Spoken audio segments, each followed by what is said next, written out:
El tesoro de David. Salmo 22. Un grito de angustia y un canto de alabanza al músico principal sobre Ajeled Sahad. Salmo de David. Dios mío, ¿por qué me has desamparado? ¿Por qué estás tan lejos de mi salvación y de las palabras de mi clamor? Dios mío, clamo de día y no respondes, y de noche y no hay para mí reposo. Pero tú eres santo, tú que habitas entre las alabanzas de Israel. En ti esperaron nuestros padres, esperaron y tú los libraste. Clamaron a mí y fueron librados, confiaron en ti y no fueron avergonzados. Mas yo soy gusano y no hombre, oprobio de los hombres y despreciado del pueblo. Todos los que me ven me escarnecen, estiran la boca, menean la cabeza diciendo: se encomendó a Jehová, líbrele él, sálvele puesto que en él se complacía. Pero tú eres el que me sacó del vientre, el que me hizo estar confiado desde que estaba en los pechos de mi madre. Sobre ti fue echado desde antes de nacer, desde el vientre de mi madre. Tú eres mi Dios. No te alejes de mí, porque la angustia está cerca, porque no hay quien ayude. Me han rodeado muchos toros, fuertes toros de Basán me han cercado. Abrieron sobre mí su boca como león rapaz y rugiente. He sido derramado como aguas, y todos mis huesos se desconectaron. Mi corazón fue como cera, derritiéndose en medio de mis entrañas. Como un tiesto se secó mi vigor, y mi lengua se pegó a mi paladar. Y me has puesto en el polvo de la muerte, porque perros me han rodeado. Me ha cercado cuadrilla de malignos. Horadaron mis manos y mis pies. Contar puedo todos mis huesos. Entre tanto ellos me miran y me observan. Repartieron entre sí mis vestidos, y sobre mi ropa echaron suertes. Mas tú, Jehová, no te alejes, fortaleza mía. Apresúrate a socorrerme. Libra de la espada mi alma, del poder del perro mi vida. Sálvame de la boca del león, y líbrame de los cuernos de los búfalos. Anunciaré tu nombre a mis hermanos. En medio de la congregación te alabaré.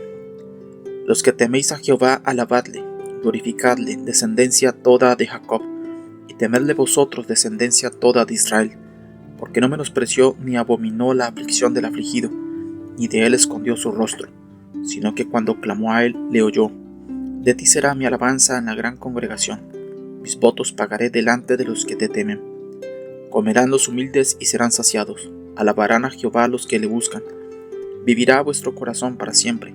Se acordarán y se volverán a Jehová todos los confines de la tierra, y todas las familias de las naciones adorarán delante de ti. Porque de Jehová es el reino, y él regirá las naciones. Comerán y adorarán todos los poderosos de la tierra. Se postrarán delante de él todos los que desciendan al polvo, aun el que no puede conservar la vida a su propia alma. La posteridad le servirá. Esto será contado de Jehová hasta la postrera generación. Vendrán y anunciarán su justicia. A pueblo no nacido aún, anunciarán que él hizo esto. Título: Ajeled Sahad. El título del Salmo 22 es Ajeled Sahad, el siervo matutino. Todo el Salmo se refiere a Cristo y contiene muchas cosas que no pueden ser aplicadas a otro: partir los vestidos, echar suerte sobre ellos, etc. Está escrito como un siervo hermoso, tierno, manso, asustado por los cazadores en el alba del día. Herodes empezó cazándole tan pronto como apareció. La pobreza, el aborrecimiento de los hombres y la tentación de Satanás se añadieron al acoso. Siempre hubo algún perro, o toro, o unicornio dispuesto a atacarle. Después de su primer sermón, los cazadores se juntaron a su alrededor, pero él fue más ligero y se escapó. Cristo halló el Calvario, que era una colina peñascosa, rasgada y terrible, una montaña de división. De ahí fue acosado por los cazadores hacia el borde de los espantosos precipicios de inminente destrucción, en tanto que le rodeaban y le azuzaban las bestias de presa y los monstruos de la selva infernal. El unicornio y los toros de Basán le hirieron con sus cuernos, el gran león rugió y el perro hincó sobre él sus dientes. Pero él se libró de ellos.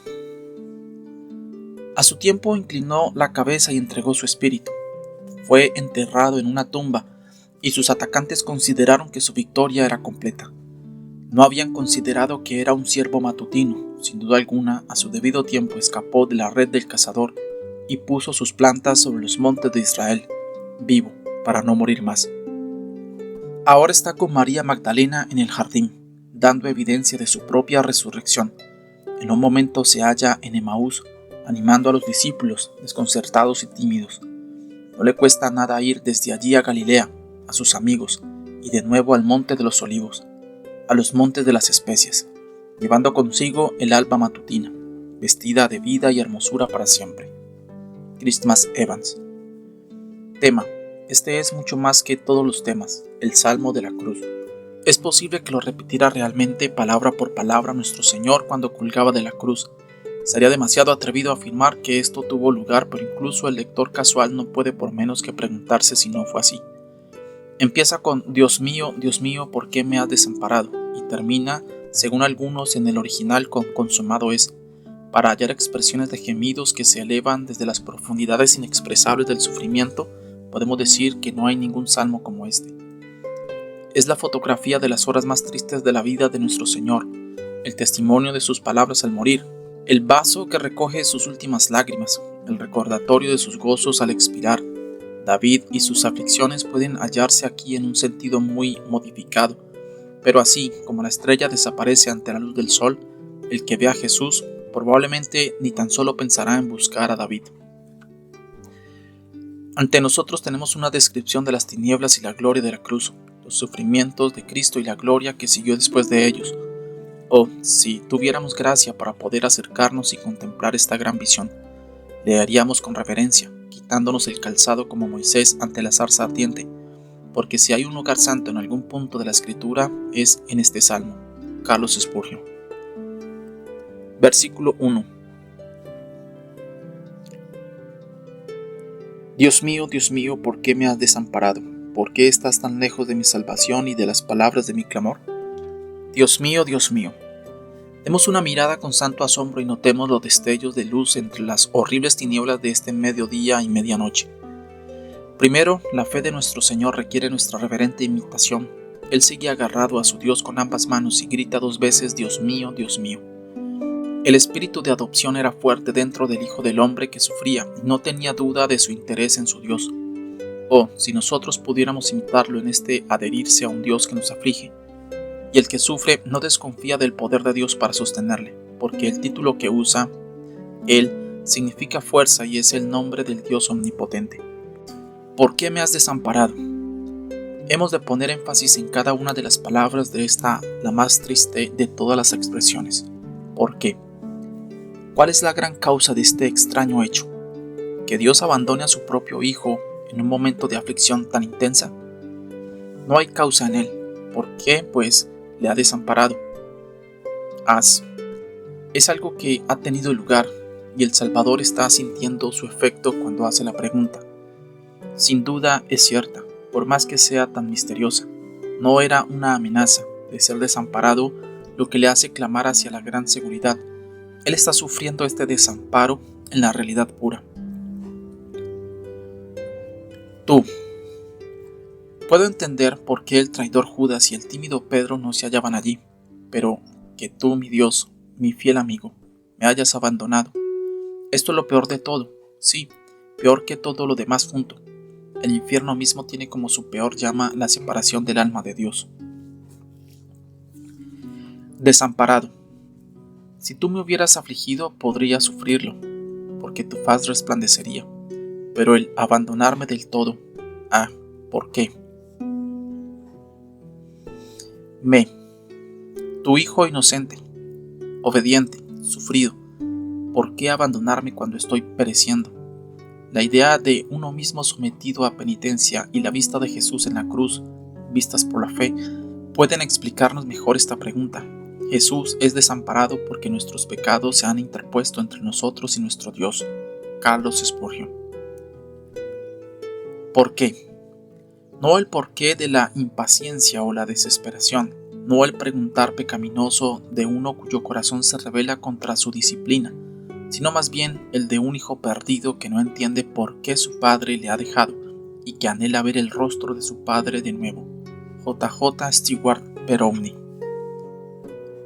Oh, cómo se funden de amor nuestros propios corazones cuando recordamos cómo nos hemos afligido nosotros por nuestros pecados contra Él. Cuánto mayores eran sus agonías por nosotros.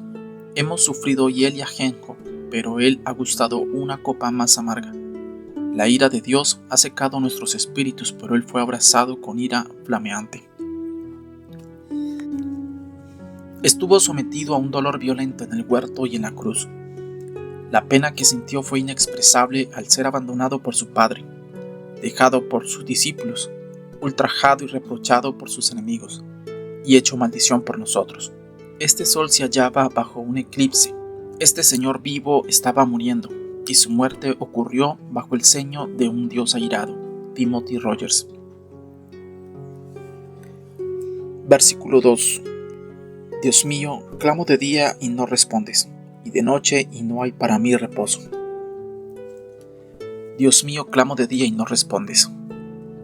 El que nuestras oraciones parezca que no son contestadas no es una tribulación nueva. Jesús sintió lo mismo delante de nosotros y se puede observar que a pesar de ello siguió firme en su confianza en Dios y clamó: Dios mío.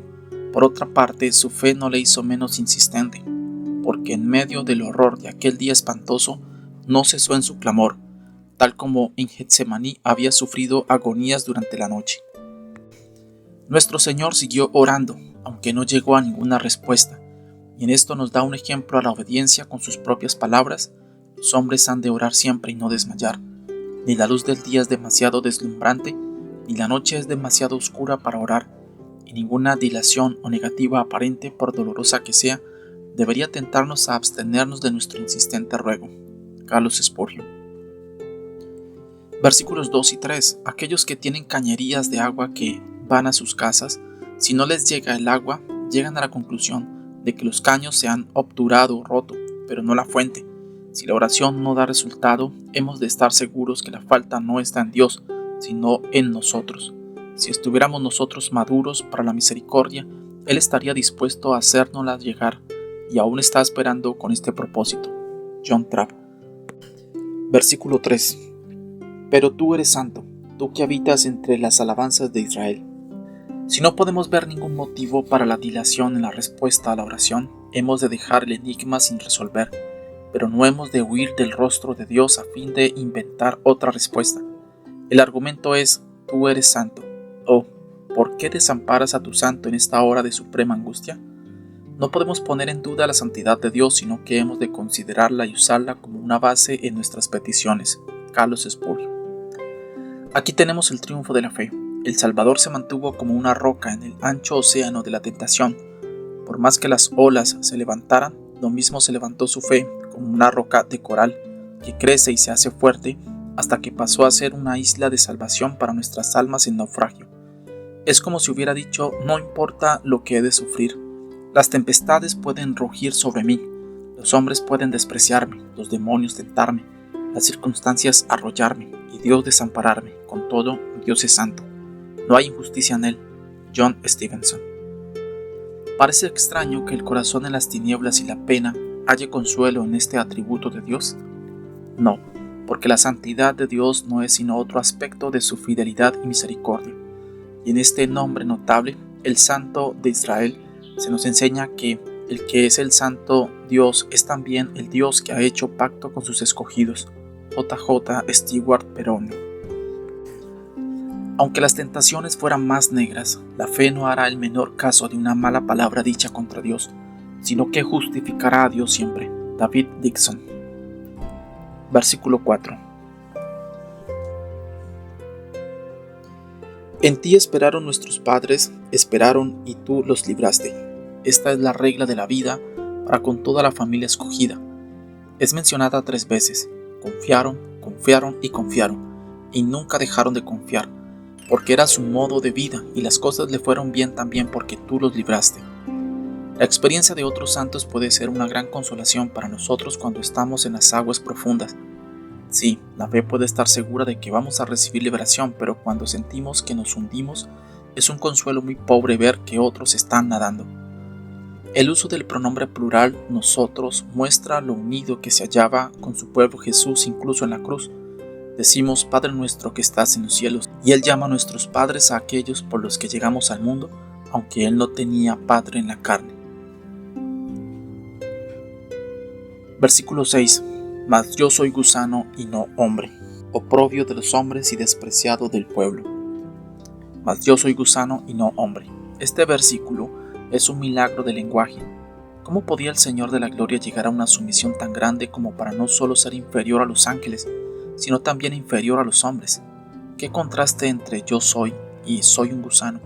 Toda esta doble naturaleza fue hallada en la persona de nuestro Señor Jesús cuando sangraba en el madero. Él se sintió comparable a un gusano, inerme, impotente, pisado por todos, pasivo. Cuando era aplastado y despreciado por los que le hollaban, selecciona a la más humilde de las criaturas, que es todo carne y que cuando es aplastada es una masa que se retuerce, privada de todo poder excepto fuerza para sufrir. Esta era la verdadera semejanza suya cuando su cuerpo y su alma hubieron pasado a ser una masa de miseria, la misma esencia de la agonía, en los dolores agónicos de la crucifixión. El hombre por naturaleza no es más que un gusano, pero nuestro Señor se puso por debajo de los hombres a causa del desprecio que se amontonó sobre él y la debilidad que sintió, y por tanto añade, y no hombre. Carlos Spurgeon. Él, que vino para realizar la gran obra de nuestra redención, cubrió y escondió su divinidad dentro del gusano de su naturaleza humana. La gran serpiente de agua, Leviatán, el diablo, pensando engullir al gusano de su humanidad, quedó prendido del anzuelo de su divinidad. Este anzuelo se quedó clavado en sus fauces y las desgarró. Pensando destruir a Cristo, destruyó su propio reinado y perdió su propio poder para siempre. Lancelot Andrewes. Así, hollado, maltrecho, abofeteado y escupido, mofado y atormentado, parece más bien un gusano que un hombre. Fue tan grande el desprecio que sufrió el Señor de la Majestad, que su confusión puede ser nuestra gloria, su castigo nuestra bienaventuranza celestial. Sin cesar hemos de imprimir este espectáculo en nuestra alma. Dionisio, citado por Isaac Williams. Versículo 7. Todos los que me ven me escarnecen, estiran la boca, menean la cabeza diciendo: los sacerdotes y el pueblo, los judíos y los gentiles, los soldados y los civiles, todos se unieron en su mofa general, y esto en el momento en que se hallaba postrado en la debilidad y a punto de morir. ¿De qué hemos de maravillarnos más? ¿De la crueldad del hombre o del amor del Salvador sangrante? ¿Cómo podemos quejarnos nunca de ser ridiculizados después de esto? Los hombres le hacen muecas a aquel delante del cual los ángeles cubren su rostro y adoran. Las formas más bajas de desdén le fueron aplicadas maliciosamente. Carlos Spurgeon. Imaginémonos la espantosa escena. Contemplemos esta abigarrada multitud de ricos y pobres, de judíos y gentiles. Algunos se unen en grupos y miran, algunos se reclinan sobre el suelo para mirar con calma. Otros se mueven alrededor con palpable satisfacción ante el suceso. Hay una mirada de satisfacción en todos los rostros. Ninguno está silencioso. La rapidez de su charla les parece lenta. El tema es demasiado importante. Todos hablan a la vez. Los soldados rudos también están ocupados a su manera. La obra de sangre ha terminado. Ahora es la hora de los refrescos.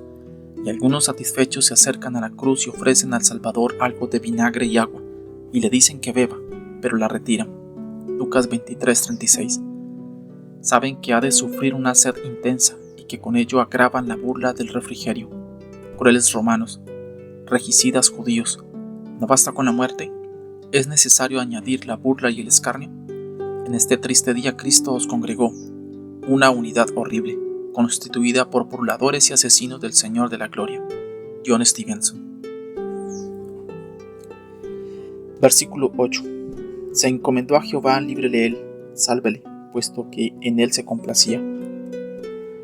Aquí hay la increpación dirigida cruelmente a la fe en Dios del que sufre, que es el punto más tierno del alma de un hombre bueno, la misma niña de su ojo. Tiene que haber aprendido este arte diabólico de Satanás mismo, al mostrar este raro aprovechamiento en él.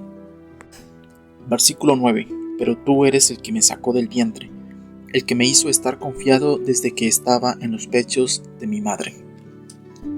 ¿Era nuestro Señor tan pronto un creyente? ¿Fue él uno de estos niños de cuyas bocas es ordenada fuerza? Así lo parece, y si es así, ¿qué base para nuestra ayuda? La piedad temprana da un consuelo peculiar después de las pruebas, porque sin duda aquel que nos amó cuando éramos niños es demasiado fiel para echarnos en nuestros años maduros. Carlos Spurgeon. Versículo 10. Sobre ti fui echado desde antes de nacer, desde el vientre de mi madre, tú eres mi Dios. Nuestro nacimiento es el momento más débil y peligroso de la existencia. Si entonces estábamos seguros en la ternura del Omnipotente, Sin duda no tenemos motivo ahora para sospechar que la bondad divina nos va a fallar. El que era nuestro Dios cuando dejamos a nuestra madre, estará con nosotros hasta que volvamos a la madre tierra, y nos guardará de perecer en el infierno.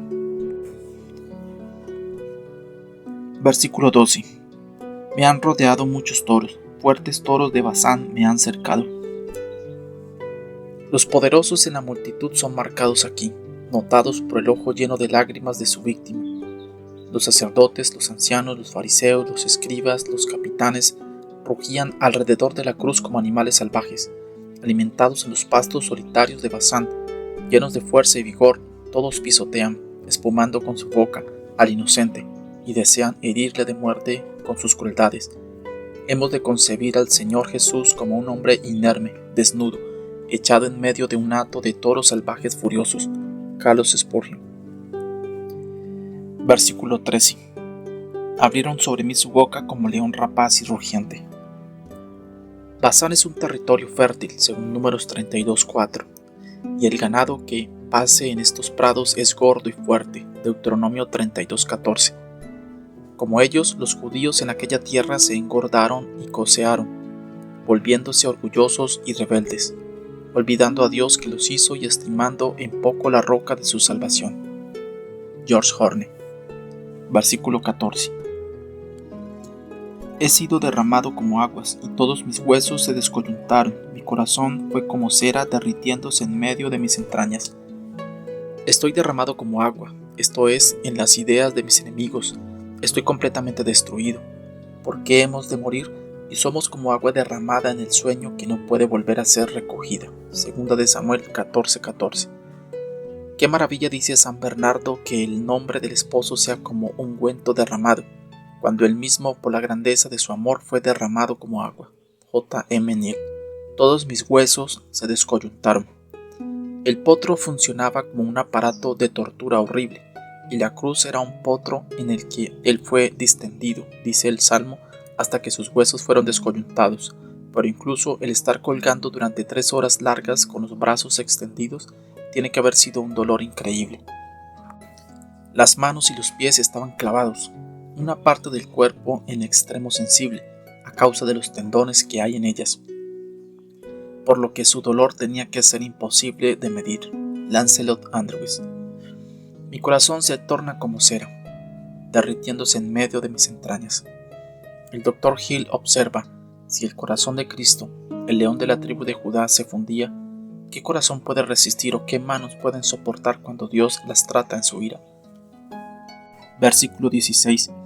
Porque perros me han rodeado, me ha cercado cuadrilla de malignos, horadaron mis manos y mis pies. Los cazadores con frecuencia rodean a su presa en un círculo y gradualmente lo van estrechando, acercándose a ella perros y hombres. Este es el cuadro que tenemos delante. En el centro se halla no el ciervo jadeante, sino un hombre sangrante, que se desmaya, y a su alrededor los malvados que están ejecutando su sentencia. Aquí tenemos el ciervo de la mañana, de quien el Salmo canta tan quejumbrosamente, cazado por los sabuesos, todos sedientos de devorarle. Me ha acercado una banda de malhechores. Así el pueblo judío, que se llamaba a sí mismo una asamblea de justos, queda marcado en su frente como una asamblea de malvados. Esta no es la única ocasión en que las iglesias que profesan ser de Dios se han vuelto sinagogas de Satanás y han perseguido al santo y al justo. Carlos Spurgeon. Horadaron mis manos y mis pies. Para el Hijo de Dios fue terrible el ser atado, más el ser azotado, más aún el que le diera muerte. Pero ¿qué diremos del ser crucificado? Esta es la muerte más vil e ignominiosa. Fue una muerte cruel y maldita, que él no se negó a aceptar, y aquí tenemos un claro testimonio en favor de su cruz. John Trapp. La separación de las fibras de las manos y los pies, la laceración de los nervios, el estallido de muchos vasos sanguíneos, tiene que haber producido una agonía intensa. Los nervios de las manos y los pies están unidos mediante el brazo y la pierna, con los nervios de todo el cuerpo. La laceración tiene que haber sido sentida por todo el cuerpo. Pensemos en el dolor que nos produce el pinchazo de una aguja en un nervio remoto, o un espasmo de los músculos de la cara, que unen las mandíbulas inseparablemente. Cuando por tanto las manos y los pies de nuestro Señor fueron horadados con clavos, tuvo que haber sentido agudísimos dolores en todo su cuerpo, apoyado solo en sus miembros, lacerado y suspendido por las manos horadadas. Nuestro Señor estuvo sufriendo casi 6 horas de tormento. John Stevenson. Versículo 17. Contar puedo todos mis huesos, entre tanto ellos me miran y me observan. Si nos preocupáramos menos del disfrute y solaz de nuestro cuerpo y más de los negocios de nuestro Padre. Sería mejor que contáramos los huesos de un cuerpo extenuado que ser causa de que nuestras almas sean enjutas. Entre tanto ellos me miran y me observan. Sonrojémonos por la naturaleza humana y sintamos simpatía ante la vergüenza de nuestro Redentor. El primer Adán nos hizo a todos desnudos y por tanto el segundo Adán se desnudó para poder vestir nuestras almas desnudas. Carlos Spurgeon. Oh, qué diferente es esta mirada del pecador despertado dirigida al Calvario cuando la fe hace elevar el ojo hacia el agonizante que sangra por el culpable. Y qué gratitud deberían sentir los hombres que perecen por el hecho de que del que pende del madero maldito proceden las palabras de invitación: miradme y sed salvos todos los términos de la tierra, porque yo soy Dios y no hay más. John Morrison. Versículo 18. Repartieron entre sí mis vestidos y sobre mi ropa echaron suertes. Puede notarse que el hábito del juego es de todos el más inveterado, porque los hombres podían practicarlo incluso al pie de la cruz, manchados por la sangre del crucificado. No hay cristiano que pueda resistir el ruido de los dados cuando piensa en esto. Carlos Spurgeon. Por trivial que pueda parecer este acto de echar suerte sobre la túnica del Señor, es muy significativo, tiene una doble lección.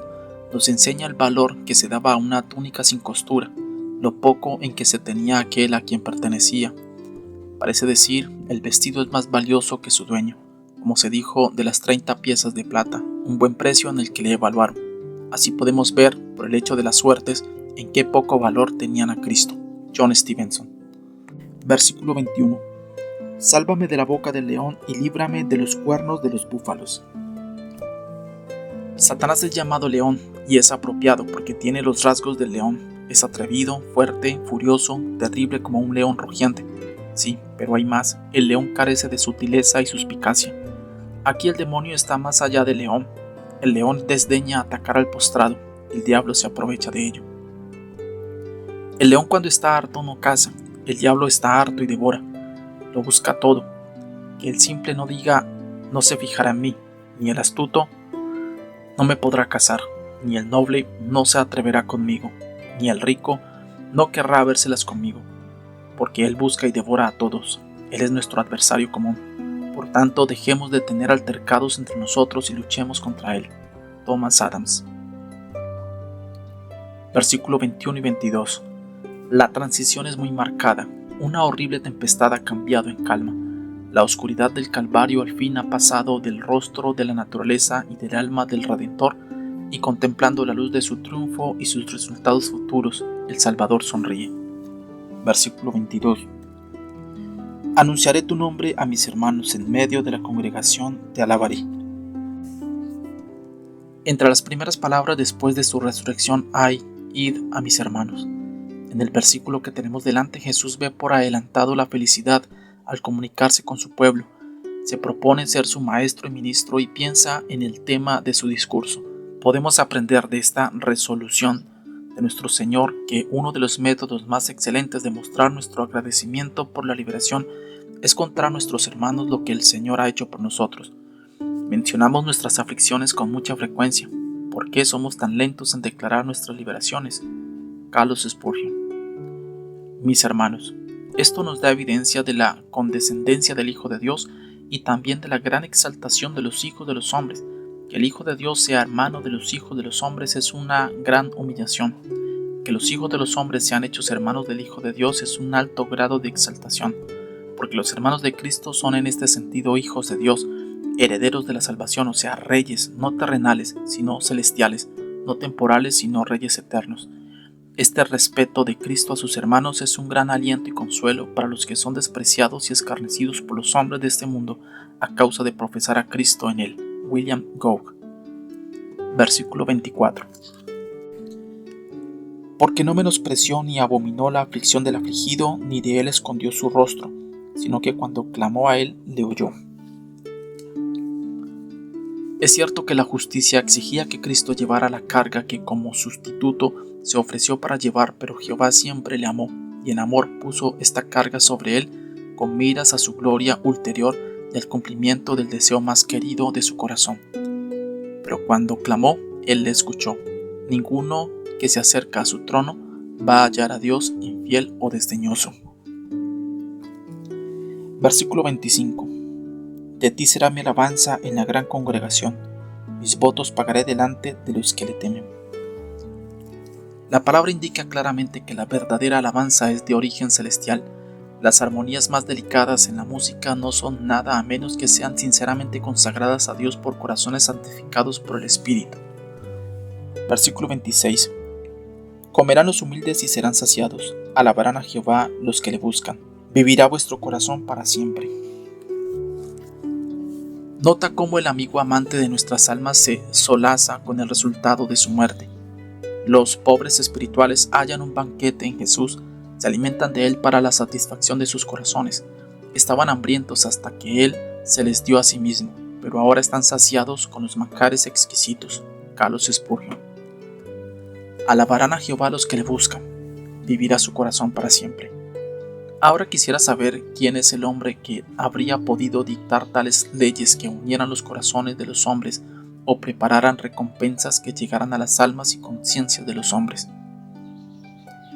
Verdaderamente, si algún mortal promulgara alguna ley ordenando que sus súbditos le amaran con todo su corazón y toda su alma, y no se atrevieran bajo el peligro de su gran indignación a tener el más pequeño pensamiento traicionero hacia su persona real, y que si fuera así, que se lo confesaran inmediatamente o de lo contrario tendrían que pagar cara su osadía, se le consideraría por su locura y orgullo que está mal de la cabeza, como Jerjes, por echar cadenas en el Esponto para encadenar las aguas a su obediencia, o como Calígula, que amenazó al aire si se atrevía a dejar caer lluvia durante sus diversiones, pues él ni se atrevía a mirar al aire cuando tronaba.